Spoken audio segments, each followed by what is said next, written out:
Hi guys! Welcome to my channel. Ngayon ay magluluto tayo ng pininyahang manok at samahan nyo ako. Tara! Ngayon ito lang ginagawa ko nga pala. Piniprito ko siya paunti-unti at ito iniikot-ikot ko lang kasi baka masunog. At ngayon ito na siya. Siyempre tatanggalin na natin siya sa kawali. Hindi pala ito kawali, kaldero pala yan. Pero pwede rin kawali. At ilalagay na natin yan sa... Siyempre nakikita nyo sa plato. Ayan kasi baka masunog siya. Yan, okay. Sige pa, sige pa. At pagkatapos niyan, syempre susunod na, ito na siya, ang carrots. So, prito na ng konti, halo-halo ng konti para ka lang naglalaro. Ayan, ayan, sige. Pagkatapos niyan, lagyan natin bell pepper.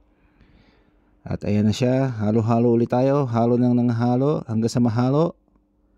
And then after that, syempre tatanggalin natin siya, papalitan natin ng bawang, ayan na. Konting bawang lang.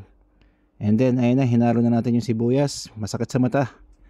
At saka ayan, ibabalik na natin uli yung ating pinritong manok. Sama natin yung pinagprituhan. Yan, sige, halo na naman tayo. And then ito na yung ating pineapple. So lalagay natin yung sabaw para syempre lumasa tong pineapple juice.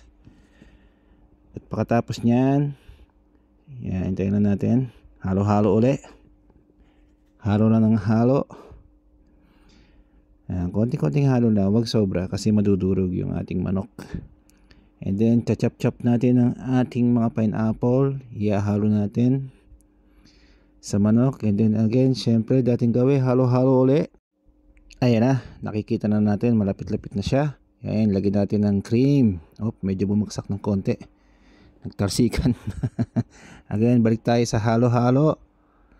Konting halo-halo lang. Maya-maya, okay na yan. Ayan. No, lagay. Ibalik na natin to. Ayan na siya. Balik na kayo dyan uli. Ngayon, balik tayo sa halo-halo uli.